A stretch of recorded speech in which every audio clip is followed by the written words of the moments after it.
Kia Rio is a competent supermini which performs reasonably well in every area.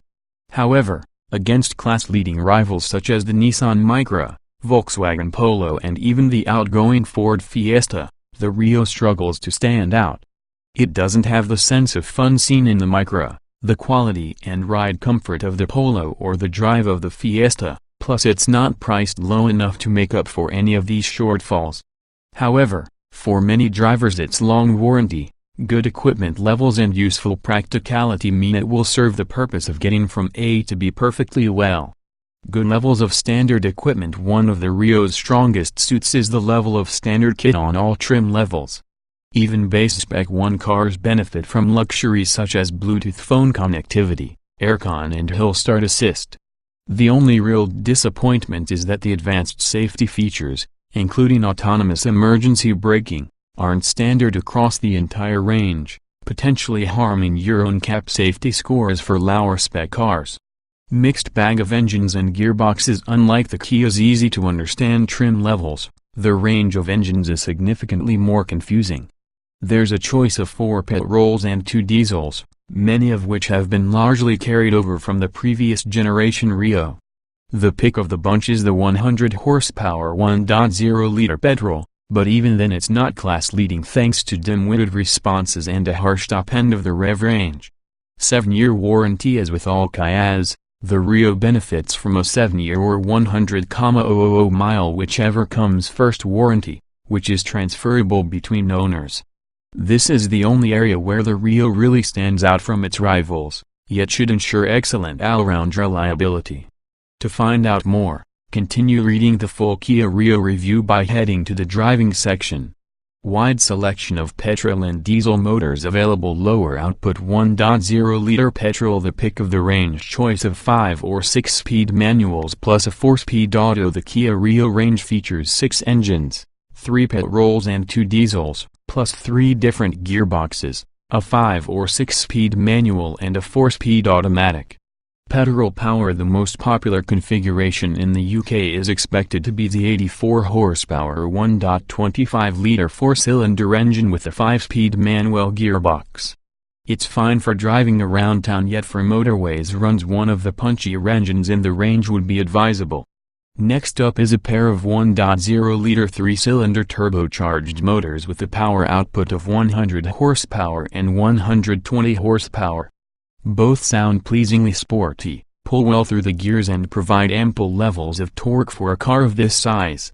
Overtaking isn't a problem either thanks to a generous spread of power across the higher revs of each gear. The downside is that both engines are slow to react at low revs, which makes nipping in and out of city traffic a difficult task. Customers might be tempted by the extra 20 horsepower of the more powerful 1.0-liter, but we'd stick with the 100 horsepower version. It feels just as punchy in the real world. There's only half a second in the 060 miles per hour times, and, for us, is the best engine in the range. The only detractor is that it's limited to a 5-speed manual gearbox, unlike the 120 horsepower version which comes with a 6-speed transmission. The largest petrol in the on offer is the 99 horsepower 1.4-liter 4-cylinder. It comes with the added benefit of being the only engine available with a choice of gearboxes, either a 6-speed manual or a 4-speed auto. Bear in mind though that opting for the latter will increase the 060 miles per hour time from 11.8 seconds to 13.4. There's also a considerable efficiency penalty that we've detailed in the green credentials section.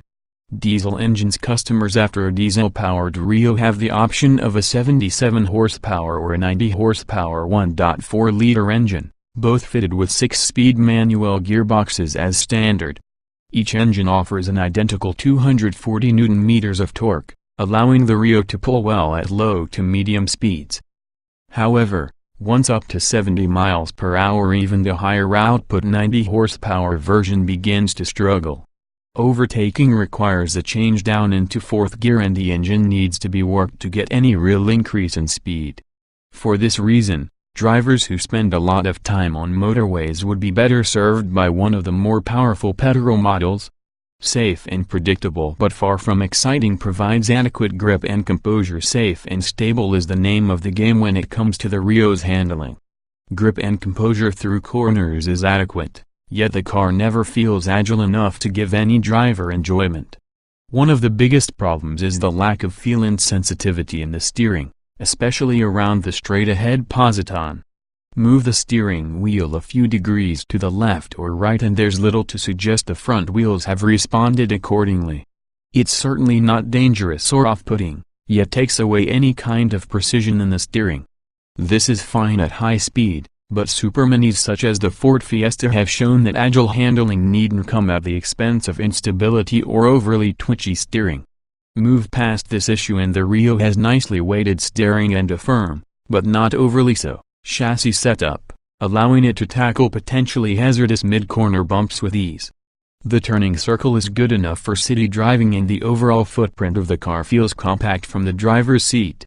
Easy to get comfortable thanks to wide range of adjustment, slick manual gearboxes and an impressive infotainment system. Not particularly exciting or interesting, however this is one of Kia Rio's better areas thanks to a good range of adjustability in the driving position, an impressive infotainment system and easy-to-use controls. It's not particularly interesting or inspiring, yet the overall functionality is excellent and there's little in the way of cheap-filling plastics. Unlike many superminis, the Rio offers a comprehensive level of reach adjustment in the steering wheel to suit drivers of all sizes. Couple this with some comfy and supportive seats and it's easy to get settled in the Rio. All the switchgear, although not especially premium feeling, has a pleasant weightiness to its actions while all the buttons are easy to locate and clearly labeled. The manual gearboxes also offer a smooth and consistent action, never feeling notchy or unpleasant. The touchscreen infotainment system is fast and easy to operate. Scrolling through phone contacts or radio stations is done particularly well and works just like a premium iPhone. The only real letdown is the digital display in between the dials. It's clear enough but the black and white color scheme feels old-fashioned compared to brighter offerings in the Rio's rivals. Plus, like many other Kias, there's nothing to indicate what speed the cruise control is preset to. Respectable ride quality and refinement levels in petrol Rio's noisy diesel engine spoil the party, however avoid larger 17-inch wheels found on first edition models. The Kia Rio boasts reasonable comfort and refinement levels thanks to supportive seats and a competent ride quality. In particular the 1.0-liter petrol engines are hushed and unobtrusive at cruising speeds, only sounding harsh and unpleasant if they're revved hard. Cars fitted with the 1.4-liter diesel unit are less impressive however, with a loud thrum making its way into the cabin under even light acceleration. Smooth ride quality takes the edge off sharp bumps impressively, yet is prone to jiggling around on all but the flattest road surfaces. It's not jarring for the passengers, yet does mean the Rio lags behind the class leaders in this area. For the best comfort, avoid the 17-inch alloys on the first edition model and stick with the 15 and 16-inch wheels of the lower trim levels. Extensive range of standard kit even on basic trim level grade 2 and upwards features advanced safety tech as standard. There's 3 main specification levels for the Rio, consisting of 1, 2 and 3. There's also a limited run launch edition trim which sits above 3. Equipment levels are generous across the range and even the base 1 spec benefits from aircon, front electric windows, remote locking, electrically adjustable heated door mirrors, a 3.8-inch display screen, Bluetooth phone connectivity, automatic headlights and hill start assist. Upgrade to 2 spec and the kit list grows to include 15-inch alloy wheels, a leather-trimmed steering wheel and gear stick, electric folding mirrors, DAB radio, a 5.0-inch infotainment screen, rear parking sensors and a reversing camera, front and rear USB charging ports, cruise control with speed limiter, autonomous emergency braking and lane departure warning. High-spec 3 cars also get 16-inch alloy wheels, climate control, black faux leather upholstery, 7-inch touchscreen infotainment display with sat-nav, heated front seats and steering wheel, rain-sensing windscreen wipers, rear side and rear window privacy glass, Android Auto and Apple CarPlay connectivity plus Bluetooth with voice recognition. Launch edition cars build on the extensive spec of the 3 car with 17-inch alloys, keyless entry and keyless ignition, stainless steel pedals, black and red faux leather upholstery and LED rear lights. Kia keeps it simple with the extras. As with all Kias, the Rio keeps the optional extras down to a minimum. Standard optional paint colors are charged at £250 per shade, increasing to £495 for premium paint.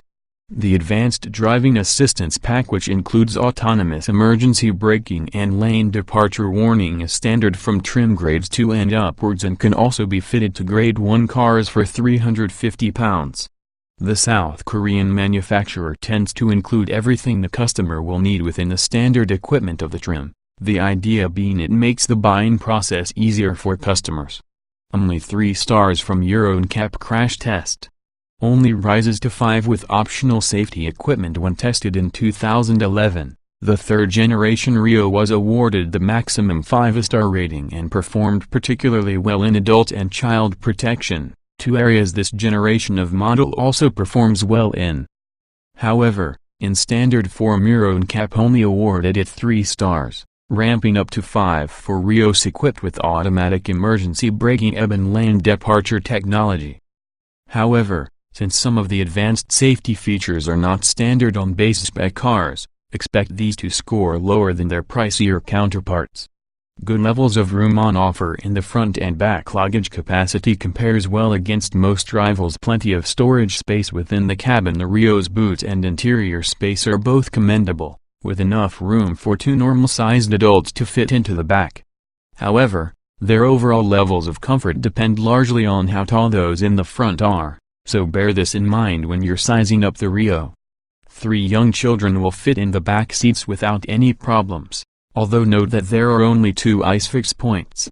Boot space is competitive, and although it can't match cars such as the Honda Jazz, the 325-liter luggage capacity is more than adequate. The space itself is a good, useful shape and can be increased by folding the standard 60 hours 40 minutes split rear seats down. Unfortunately, the seats don't fold completely flat, making loading long items tricky. There's plenty of storage space in and around the cabin with a good-sized glove box and 4 cup holders in the front. Annoyingly, though, the handbrake is placed too close to the central cup holders, meaning it's easy to end up pawing at the lid of your coffee instead of activating the handbrake.